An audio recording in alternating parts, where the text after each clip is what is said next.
jueves 7 de marzo y esta semana, la verdad, la hemos sentido sumamente intensa y veloz. Tenemos que abrir el programa, sin duda, Fernando, muy buenos días, hablando de lo que ha ocurrido el día de ayer en el Congreso. Se aprobó en segunda votación, la verdad, con una votación abultadísima, incuestionable, 91 votos, si mal no recuerdo, la bicameralidad, después de 32 años. ¿Qué supone esto? Que a partir de las próximas elecciones votaremos ya no por solamente una Cámara en el Congreso, sino que tendremos una Cámara de Diputados y una Cámara de Senadores. No serán 130 los parlamentarios, sino 190, porque hay que incluir ahora a esa Cámara de Senadores. El argumento detrás de la votación o detrás del proyecto supone una reflexión por la calidad de las leyes que están emanando, que se están produciendo en el actual Congreso. Tener un Senado supone que el Senado sea una Cámara revisora, un papel que de alguna manera ha venido cumpliendo el Tribunal Constitucional cada vez que se presentaba alguna controversia sobre la constitucionalidad de una ley producida en el Congreso. Pero lo cierto es que hay opiniones divididas en la calle. Hay quienes dicen, bueno, hay que darle una oportunidad a esto y una renovación de parlamentarios, pero otros consideran, los más críticos, que esto es un intento nada más del Parlamento por mantenerse o reelegirse, porque la reelección también ha sido aprobada. Mávila, lo has resumido muy bien. Saludamos naturalmente a que nos están siguiendo por televisión, radio, redes sociales y establecemos rápidamente contacto con la congresista Marta Moyano, que ayer en su calidad de presidenta de la Comisión de Constitución presentó ante el Pleno el proyecto de reforma que crea, como tú has explicado, la bicameralidad. Señora Moyano, buenos días, bienvenida a RPP. Buenos días, Fernando Mávila, gracias por la invitación y la oportunidad. Quisiera comenzar preguntándole algo de forma, pero algo político al mismo tiempo, que es, ¿cómo contesta usted al argumento de quienes dicen que hubo un rechazo popular masivo vía referendo el año 18 contra la posibilidad de restablecer la bicameralidad y ahora se restablece prescindiendo de ese resultado? ¿Por qué no llevar a referendo a este tema que fue rechazado por referendo hace 6 años? Gracias, Fernando, por la pregunta. 3 cosas. Primero, voy a empezar por la interpretación que Mávila ha hecho respecto de la revisión de las normas que estaría a cargo, en este caso, del TC. No es correcto. El Tribunal Constitucional solo se puede abocar cuando alguna persona que se siente afectada por una norma que el Congreso haya dado y que considere que es inconstitucional. Incluso el propio Congreso puede hacerlo frente al TC. Esa es una. Así que el TC no es quien revisa las normas ni la calidad de las normas. En ningún momento había por dicho otro eso, lado, sino que hay casos en los que ha fungido dejar claro que, por ejemplo, Fernando, el artículo 43 de la Ley de Participación Ciudadana establece efectivamente, y también la Constitución, que hay proyectos que se pueden llevar a referendo como este, por ejemplo, sí, pero el artículo 43 establece, por decir que, por ejemplo, que la vigencia del resultado de un referéndum solo tiene 2 años. El referéndum último fue en el año 2018. Entonces ha superado largamente, es decir, no estamos vulnerando la decisión de la población a través de un referéndum. Y por otro lado, es importante señalar que cuando estamos frente a una reforma constitucional, tiene que... Sí, la escuchamos. La ley, ¿no? Y entonces, como señala la ley, es que se tiene que ir a 2 legislaturas. Y eso es lo que hemos hecho. La legislatura anterior fue el año pasado, en la que se aprobó con 93 votos, y en esta legislatura se aprobó con 91 votos. Entonces, estamos ya a una forma constitucional frente a esta reforma ya hecha y que tendría que promulgarla el Ejecutivo y no puede observarla. De acuerdo. La norma entra en vigencia entonces a partir de las próximas elecciones. A la pregunta que yo le hacía o al comentario que le hacía, ¿cuál sería el argumento entonces si no se trata de mejorar la calidad de las leyes en el Parlamento para volver a un sistema bicameral? Sí, Lo que pasa es que tendría iniciativa. Sí, tenemos algunas dificultades. No sé si se está desplazando usted, señora Moyano, pero tenemos algunas interferencias para escucharla con claridad.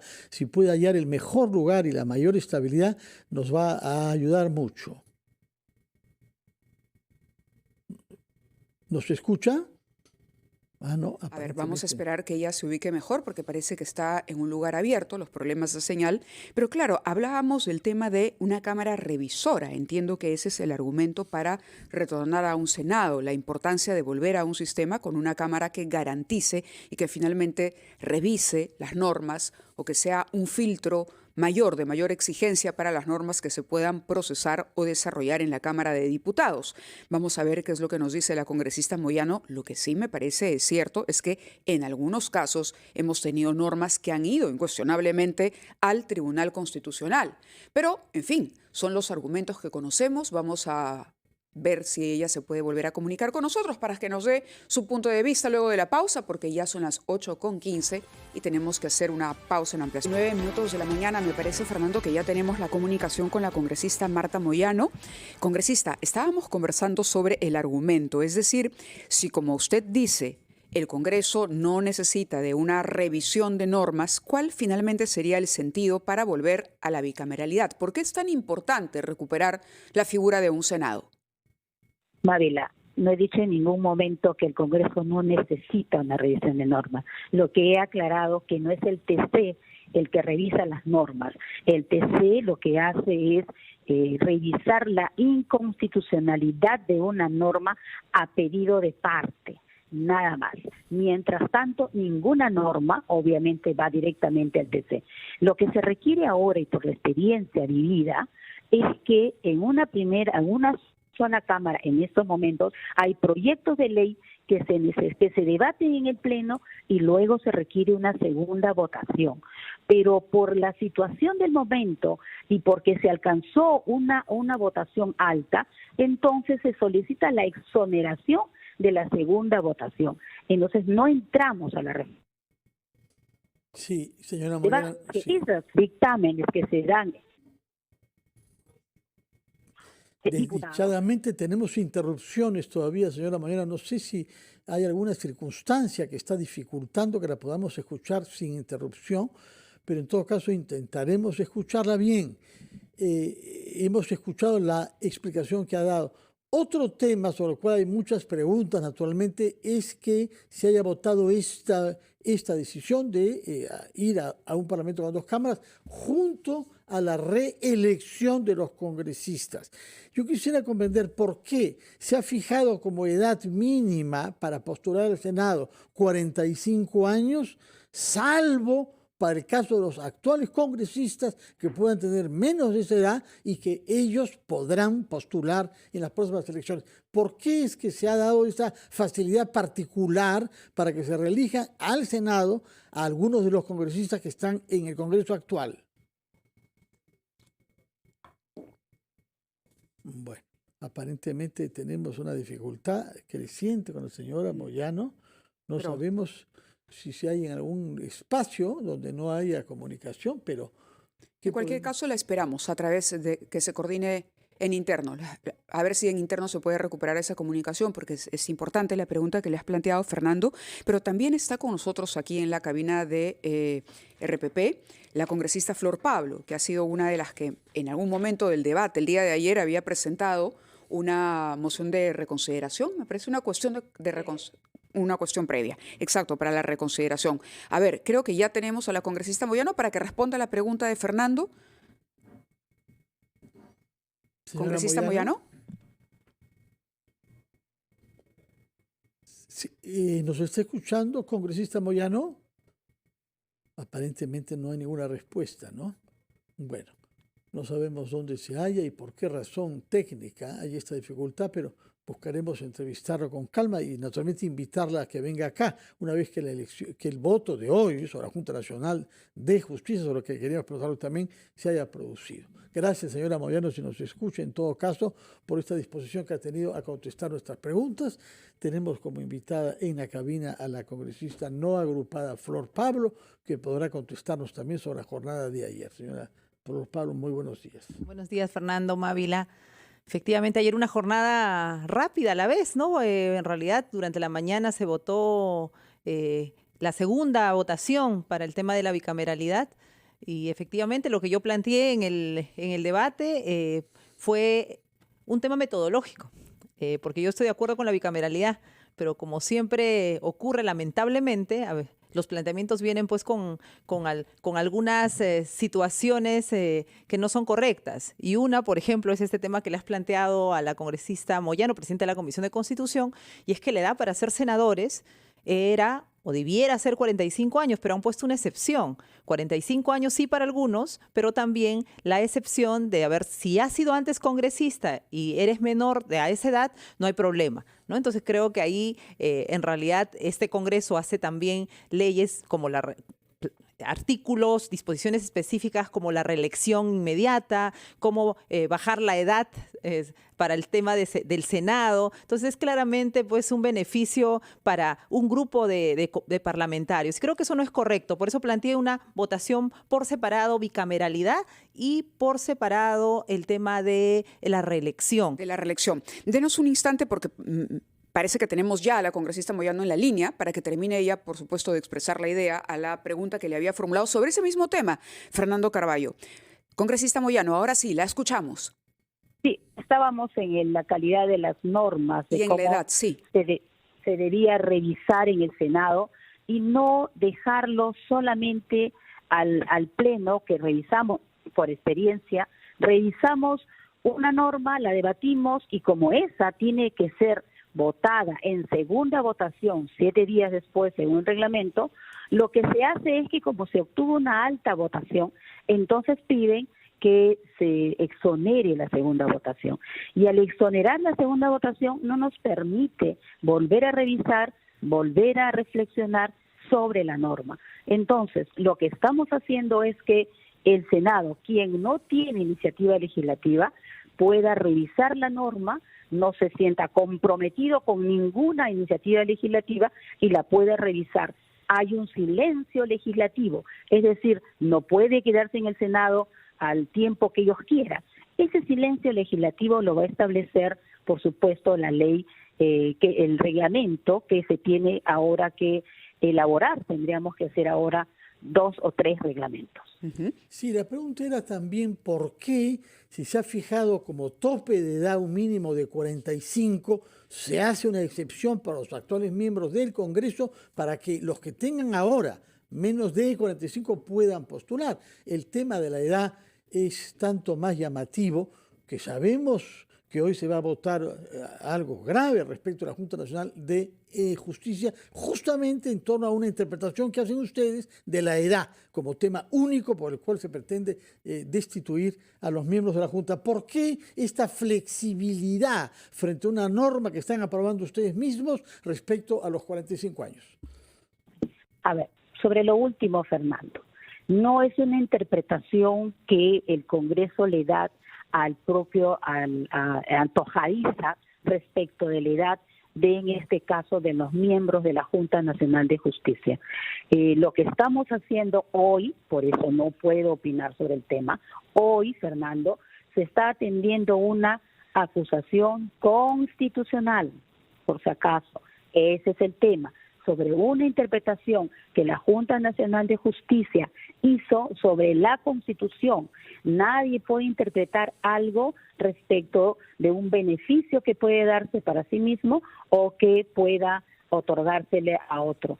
En este caso, Fernando, estamos reformando la Constitución, por supuesto, y estamos planteando que aquellos jóvenes parlamentarios que hoy son parlamentarios puedan participar y quieran ser senadores puedan participar, porque lo que estamos convocando con este proyecto es que en el Senado exista la experiencia y que se pueda conocer la experiencia y pueda esa experiencia trasladarse ahí con algunas restricciones en el Senado, ¿no? Porque los diputados son los que se van a encargar del control del Ejecutivo. El Senado hace la censura, los diputados van a encargarse de la censura, van a encargarse de todo ese control político que no lo va a hacer el Senado.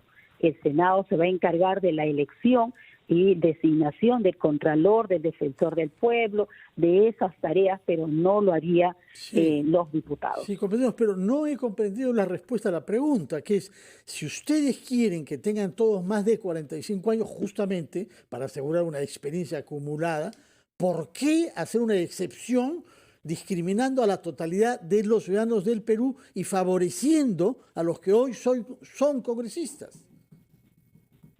Precisamente por la experiencia. Hay jóvenes aquí en el Parlamento, parlamentarios, que han adquirido experiencia y que son muy buenos, pero el debate no debe concentrarse en eso. El debate debe concentrarse o no en la oportunidad ahora de contar con una bicameralidad, la oportunidad de revisar qué cosa es el principio de representación y qué cosa es poder revitalizar, por ejemplo, lo que significa el propio control político, que hasta el momento todavía es incipiente. Muy bien, hemos escuchado sus argumentos, señora Moyano, tanto más importantes, que usted es la que presentó este proyecto de ley en su calidad de presidenta de la Comisión de Constitución, que, como usted dice, se modifica con la ley aprobada en segunda lectura el día de ayer, con 91 votos efectivamente, 31 contra. Muchas gracias, señora Moyano, que tenga buenos días, y la veremos sin duda en el Pleno hoy, puesto que, como ya hemos dicho, hoy se votará la destitución o no de la totalidad de los miembros de la Junta Nacional de Justicia. Muy buenos días, señora Moyano. Buenos días. Buenos días, gracias. Hasta luego. Bueno, vamos a ir a una pausa amable y después podremos entrevistar a la congresista Flor Pablo. A las 8:36 retomamos nuestra conversación con la congresista no agrupada Flor Pablo, quien nos ha adelantado de que ella es en principio favorable a que se instaure un Congreso con 2 cámaras, es decir, que no se opone en principio a que se cree un Senado. Y sin embargo pidió que se introdujera, que se aceptara una cuestión previa antes del voto para separar lo que es la creación de un Congreso de 2 cámaras de una modalidad medio confusa, digamos, de apertura a la reelección de los actuales miembros del Congreso. Explíquenos, por favor, qué es lo que planteó usted y cuáles eran sus razones. Bueno, lo que planteé yo el día de ayer es que frente al... A ver, por un lado, la reforma que tiene es una de las reformas más importantes que está haciendo el Congreso, en realidad más 50 artículos que se están modificando para plantear un parlamento bicameral, cosa que es buena. Efectivamente hay que volver a un parlamento donde tienes procesos, tiempos, espacios para reflexionar, y como también se ha señalado, hoy día hay primera votación y si tiene buena votación pasa a la segunda votación y salen leyes que no tienen la revisión, la reflexión debida, incluso que el Ejecutivo dice, las observa e igual se aprueban, ¿no? Por Entonces, insistencia, por claro. insistencia. Entonces estamos en un momento realmente de una informalidad en la aprobación de las leyes que no tienen el control suficiente, que la exposición de motivos es precaria, donde preguntas a los expertos, todos dicen que no, pero el Congreso aprueba, ¿no? Entonces estamos de verdad en un momento de una informalidad y una precariedad en la producción legislativa terrible. Entonces, por eso, bien, la bicameralidad. Pero donde yo estoy en desacuerdo, y lo he venido planteando desde la Comisión de Constitución, es que al plantear la bicameralidad ya comenzamos a meter otras cosas. Una, la reelección inmediata de los congresistas que están actualmente. Lo otro, flexibilizar, ¿no? El Senado era 45 años y es hasta ahora 45 años, pero se ha colocado que también pueden ser senadores los actuales congresistas. Rescatando, claro, la experiencia, ese es el argumento, para poder rescatar a quienes ya tuvieron una experiencia como diputados o como actuales congresistas. Pero imagínate los que han estado en el Congreso corto, de poco más de un año. Por favor, yo que estoy ya más cerca de 3 años en el Congreso, te puedo decir que no es suficiente. ¿no? Y la experiencia no es solamente el haber estado 1 año o 5 años en un puesto. Y la edad es importante, ¿por qué? Porque nos marca una trayectoria. Creo que todos hemos tenido 20 y tantos años o 30 y tantos años, y otra es nuestra posición ante la vida, de los errores, nuestra madurez, ¿no? Entonces creo que no debió haberse abierto esa puerta. Y se ha hecho, ¿por qué? Porque claramente ha habido un planteamiento de los congresistas jóvenes que están en este momento de querer ser senadores. Ayer varios de ellos celebraban y ya se sienten senadores. Bueno, ahí ojalá la ciudadanía Ahora, dependerá, revise, por supuesto, de los votos final, en el momento. Más allá ¿no? de la alegría de algunos de pensarse ya senadores, creo que es la ciudadanía la que tiene que elegir de manera consciente. La posibilidad podrían tenerla, pero está también en la historia del Perú demostrado que la reelección, el porcentaje de la reelección es poco, ¿no? Así es. No es decir, no es que la gente no perdona. No es que estamos ante una ciudadanía que olvida tan rápido. Exacto, y eso creo que esa es la esperanza. Esa es la esperanza. Ahora, hay un reto que tiene el Congreso por delante que mencionó la congresista Moyano, que es la reglamentación de esto. Porque es decir, se vuelve a la bicameralidad, pero todavía hay una serie de puntos grises que tienen que ser aclarados, ¿no? Con una normativa más exhaustiva de cómo va a ser el funcionamiento. Un tema de plazos. Ella mencionó, por ejemplo, el silencio legislativo. ¿Cuánto tiempo se tomará el Senado para repensar o revisar una norma? Porque de ahí también depende de que este sistema, con los buenos propósitos, finalmente funcione, sea eficiente para los objetivos que en este momento nos están dando. De la reglamentación y sobre todo, Mávila, en un momento de tanta debilidad institucional, de renovar la representación, de que la gente honesta, capaz, deje de hacerle ascos a la política, porque de tanto hacerle ascos a la política es que estamos como estamos, y creo que hay que reivindicar el oficio de ser un buen político, una buena política. Entonces necesitamos renovar la política con nuevos cuadros, con gente profesional, con líderes sociales, con gente que venga de diferentes áreas y representaciones que pueda cambiar realmente, porque lo que tenemos es más o menos más de lo mismo, ¿no? Entonces creo que ese es un reto bien grande, la reglamentación y luego animar a la gente que este planteamiento de bicameralidad con las reglas que se están dando tiene que ser también una oportunidad para renovar la representación. Y por supuesto, esos buenos políticos, esas buenas políticas que han pasado ya por el Congreso tengan también la oportunidad de volver. Y como bien señalas también, la reelección no es un tema masivo. Afortunadamente, la ciudadanía también guarda memoria de quienes han hecho un trabajo en favor de la población. Entonces creo que estamos en una reforma importante y yo lamento que hayan cosas fundamentales como este tema de la edad. Pero la en el reglamento, inmediata. por ejemplo, ¿qué le viene hoy por hoy a la mente que habría que incorporar sí o sí? Mira, el tema de la edad no se va, no va a cambiar, de la edad ¿no? Pero, por ejemplo, el tiempo para poder revisar una norma, porque la congresista Moyano, reitero, habló de un silencio congresal, un silencio parlamentario. Entiendo yo que es, si una ley se aprueba en Cámara de Diputados y va a la de senadores y pasa un determinado tiempo y senadores no ha dicho nada, el Senado no ha dicho nada, entonces la ley procede. Mira, yo creo que el silencio administrativo positivo, como se conoce, no es lo más saludable en general para nuestro sistema. Ajá. Creo que en la reglamentación hay que señalar que cada Cámara tiene que cumplir su función y hay que pensar los mecanismos efectivamente, pero no puede ser, no dijiste nada, sale la ley, ¿no? Porque en realidad, imagínate la cantidad de diputados que hay. Podría haber una cantidad de leyes que avasallan la capacidad del Senado. Entonces, ¿qué hace eso ante un Senado corto? Que salen nomás las leyes sin opinión de un Senado. Creo que hay que tener cuidado, hay que estar muy atentos en ese tema de la reglamentación. Es decir, se le exigiría una opinión a favor o en contra, pero una opinión siempre. Por supuesto, siempre una opinión porque si no, ¿para qué está? Sería un Senado en realidad decorativo para algunos puntos, ¿no? Entonces, creo que la reforma es importante. Lamentablemente hemos perdido la oportunidad, por ejemplo, de hacer circunscripción electoral para pueblos indígenas, que hubiese ayudado a esta reconciliación, a esta paz social, sí, de sectores que se sienten fuera de nuestro sistema democrático, ¿no? Entonces creo que eso fue un planteamiento que hicimos, por ejemplo, pueblos indígenas con una circunscripción como lo tienen también los peruanos en el extranjero. Lamentablemente no se han tomado en cuenta. Se ha aprobado lo que la mayoría ha considerado, así funcionan las democracias, ahora lo que hay que hacer es un seguimiento y como digo, la tarea para adelante es cómo mejoramos esa representación para que el Congreso que venga con Cámara de Diputados y Senadores en realidad nunca hay un Congreso pues que sea el favorito de la ciudadanía, pero que no tenga los niveles de descrédito y desprestigio que tiene este, ¿no? Señora Pablo, justamente quería preguntarle cómo mejoramos esa representación. Veo en el diario Gestión de hoy que incluso una agencia de calificación de riesgo como Moody's aprueba la creación de una Cámara que dará más estabilidad y más rigor a las leyes que se aprueben, y hay varios exministros de Economía que son consultados y que coinciden en un punto.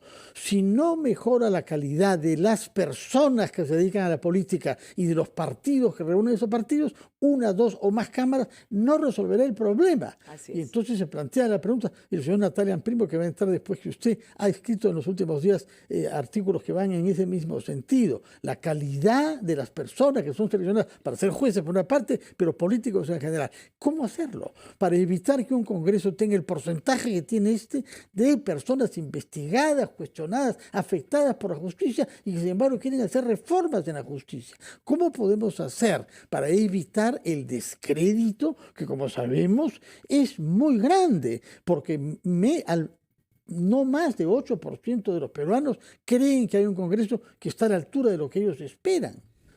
Mire, la verdad que este Congreso, yo he estado muchos años en el Ejecutivo y he visto desde el otro lado al Congreso, y por lo menos cuando uno estaba en el Ejecutivo y mandaba una opinión técnica, uno decía que no estaba a favor de un proyecto, se podía considerar. Ahora realmente el Congreso aprueba por insistencia aquello que el propio Ejecutivo, que es el experto en la materia en muchos de los temas y el rector en la materia, le dice que no. Han aprobado así el tema de la contrarreforma universitaria, ahora los temas de nombramiento automático que también están yendo por partes, el tema del currículum nacional, los textos escolares que no se pueden imprimir, no se pueden distribuir porque hay una ley que pone un obstáculo al Ministerio de Educación, solo por mencionar algunos Y ejemplos. la ley forestal, no porque la observara el gobierno, sino porque se quedó callado. Así es. Entonces tenemos un Congreso que ha ido arremetiendo tremendamente, un Congreso contra reforma, especialmente con una mayoría aplastante, donde no se distingue ya izquierda, derecha, centro, todos en realidad unidos por intereses. Entonces hay una transacción de votos y eso es lo que tenemos que cambiar. La representación tiene que ir a representar intereses nacionales y no intereses pues de negocios, de la ilegalidad que tiene su representación, de la informalidad que tiene y la verdad lo que más preocupa es todo el tema de la ilegalidad y de cómo hay un Congreso que gestiona intereses a favor de esos sectores que son tan dañinos para el país. Entonces creo que ahí tenemos que mejorar y yo quisiera que pudiésemos tocar el tema de la votación, que hoy día va a ser lo de la Junta, que es un tema muy importante para el país.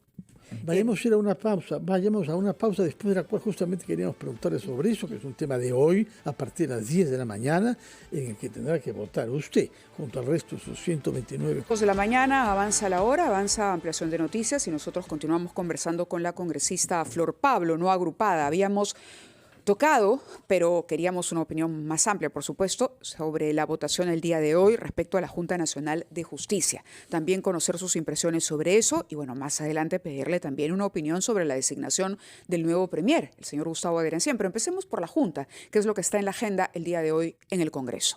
Sí, mira, hoy día es un día muy, muy importante para la institucionalidad democrática. La Junta viene siendo perseguida, en realidad, desde el año pasado, ¿no? Y es claro cuál es el interés, ¿no? El interés es la Junta ahorita.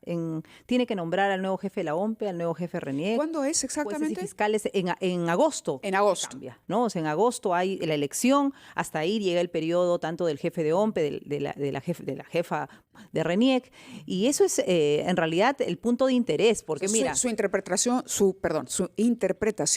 es que hoy se quiere retirar a esta Junta para poner una Junta a medida, pero entiendo que hay suplentes, digamos.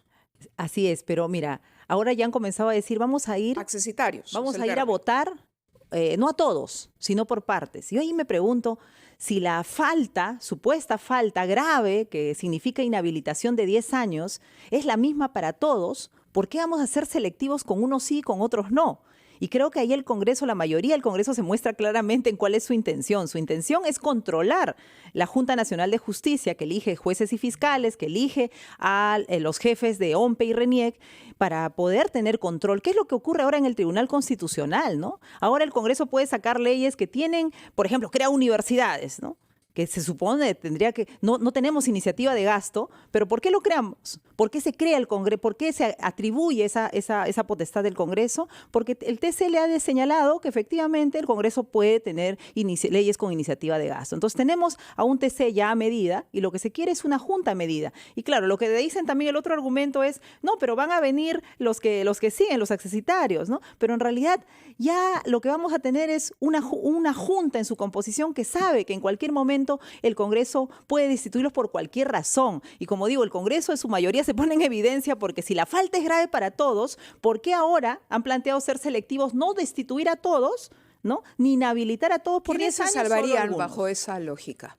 Mira, en realidad lo que van a buscar es los que son más, los que no se alinean con la posición del Congreso, los que son más críticos, son los primeros que van a salir y eso lo vamos a evidenciar hoy día en la votación, ¿no? El tema es realmente bien delicado. Mira, la Junta, nos gusta o no uno más que otro, cada uno puede tener su posición, pero eso es la democracia, hay que respetar las instituciones. Terminan su función este año, porque fueron elegidos por 5 años. ¿Por qué no esperar que cumplan su periodo? ¿Por qué ahora, si la falta es para todos, ir por algunos sí, por otros no? El tema es clarísimo. Quieren seguir controlando las instituciones y Ávila. Yo creo que ya pasamos la línea, nos decían los organismos internacionales que estábamos en una democracia híbrida. Yo creo que ya no estamos en una democracia híbrida. Estamos claramente en un autoritarismo del Congreso. Y eso hoy día, con la votación, como salga la votación, se va a terminar constatando y la ciudadanía tiene que saber que ya no estamos en una democracia con equilibrio de poderes, que acá ya tenemos un Congreso que pone al TC, un TC a medida, pone a la Defensoría del Pueblo a medida, quiere por supuesto tomar la Junta y también, la verdad, gobierna, por la segunda pregunta, gobierna el Ejecutivo, porque la presidenta, ¿quién pone? A un premier cercano a los aliados que tienen el gobierno, porque el temor de la presidenta... ¿Es cercano? Por supuesto. ¿A quiénes? Yo creo que a la derecha principalmente, ¿no? Que son los aliados principales. Ahora no hay oposición en el Congreso, estamos peor que en la época de Castillo. En la época de Castillo por lo menos había una oposición dentro del Congreso, ahora todos son socios del gobierno de Boluarte, y por eso es que Boluarte también, las leyes y el Ejecutivo, las leyes que son incluso que son inconstitucionales, que van en contra de la ciudadanía, ¿cuáles, por ejemplo, calladitos? Leyes inconstitucionales? Por ejemplo, ¿cómo es posible la ley vinculada a los textos escolares? Se ha puesto veto al contenido. O sea, eso es inconstitucional que hoy día nuestros estudiantes a lo largo del país no estén recibiendo textos escolares porque el Ministerio de Educación está bloqueado. Cada 3 años el ministerio entregaba libros de textos, ¿no? Ahora sí. No lo hace. ¿Por qué? Porque hay una ley que limita el rol rector ejecutivo del Ministerio de Educación. ¿Lo ha dicho algo la presidenta? ¿Han dicho algo los ministros? Todos callados para no incomodar a sus aliados, a sus socios del Congreso. Entonces, lamentablemente estamos, como digo, en un momento de un autoritarismo del Congreso, un copamiento y la presidenta con miedo a no ser vacada simplemente es complaciente. El momento es muy difícil, muy duro y yo espero de verdad que la ciudadanía, además yo creo que hay una conciencia de lo que está pasando, no hay una movilización social, también por todo el miedo que han puesto. Imagínate, si hay una movilización y tenemos 49 muertos, ¿ya quién quiere salir a la calle? Hay mucho temor de la ciudadanía. Señora Pablo, el tiempo corre y yo quiero preguntarle algo tanto más relevante que mañana es el día en que se conmemora la lucha por la igualdad de géneros, el Día de la Mujer. Yo quisiera saber qué de la reforma constitucional que concierne al Congreso beneficia la representación de las mujeres en la vida política peruana. Mira, nosotros tenemos ahorita la ley de paridad y alternancia, que nos ha permitido llegar 51 mujeres al Parlamento. Tenemos más mujeres consejeras a nivel regional, tenemos más mujeres vicegobernadoras a nivel nacional. Hemos avanzado en el tema político y efectivamente somos ciudadanas también nuevas, por decirlo de alguna manera, porque no fundamos ve la foto de la República, nosotros estábamos en los balcones, no estábamos firmando los documentos de nuestra independencia, pero creo que hemos avanzado. Pero ¿qué cosa está faltando aquí? Y de verdad para mí es un peligro este Congreso, el tema de la educación. Hay unos grupos ultraconservadores, la verdad, que hacen una distorsión del tema del enfoque de género y, por ejemplo, ya se eliminó el lenguaje inclusivo. O sea, habiendo más mujeres que hombres en este país, ahora en los documentos oficiales no se puede decir las. políticas, tenemos que hablar solo en masculino. Y esas cosas que parecen detalles sí son delicados. Por ejemplo, yo tengo 2 hijos y una hija y no puedo decir que solo tengo 3 hijos. Entonces miren cómo el lenguaje representa también realidades. Tenemos luego, hasta ahora no se toman acciones desde el Congreso para erradicar el tema de la violencia sexual, crecen los embarazos adolescentes y tenemos grupos que en realidad son muy críticos y nos ponen calificativos, ¿no? Niñas violadas, ¿no? Y más bien dicen, ¿por qué no continúan su embarazo cuando tenemos el protocolo de aborto terapéutico para esas niñas que son duramente violadas? Entonces creo que ahora que estamos en el día, mañana conmemoramos el Día Internacional de la Mujer, creo que la llamada de atención es, seguimos creciendo en violencia, seguimos creciendo en pobreza, efectivamente hemos avanzado un poquito en la representación. No tenemos todavía una ley que nos proteja del acoso político tan duro que sufrimos y la verdad que ya está para que entre al Pleno, pero hasta ahora no entra. Ojalá que hoy día, dentro de tantas cosas, también pueda ingresar al Pleno esta ley que tenemos para penalizar el acoso político a las mujeres políticas y a las mujeres que también son dirigentes sociales, ¿no? Realmente el tema es delicado, pero vamos avanzando, pero lo que tenemos que superar es mucho más amplio y creo que las mujeres que estamos hoy en política tenemos una doble responsabilidad. Ser ejemplo de cómo se hace buena política y representar efectivamente los intereses de nuestras compañeras, de nuestro género, de todas las mujeres del país. La escucharemos a partir de las 10 de la mañana en el Pleno que deberá decidir el futuro de la Junta Nacional de Justicia. Muchas gracias, señora Flor Pablo, y que conmemore mañana el Día Internacional de la Mujer de la mejor manera posible en compañía de su hija única. Tengo 3 hijos. No, solo una hija, nos ha dicho. Una hija mujer y 2 hijos hombres, sí. Y un saludo a todas las mujeres del país, a todas las hermanas de todas las regiones. Realmente mañana hay que recordar lo valiosas que somos, lo trascendental que es nuestro rol, y hombres y mujeres hay que unirnos para defender los derechos de las mujeres y que podamos tener una vida segura, una vida digna y sobre todo poder lograr nuestros proyectos de vida. No todas las mujeres lo podemos hacer y creo que ese es el desafío como país, como mujeres y como sociedad. Muchísimas gracias por haber estado con nosotros. Ha sido la congresista Flor Pablo, antes estuvo también con nosotros la congresista Marta Moyano. Las entrevistas las pueden escuchar en RPP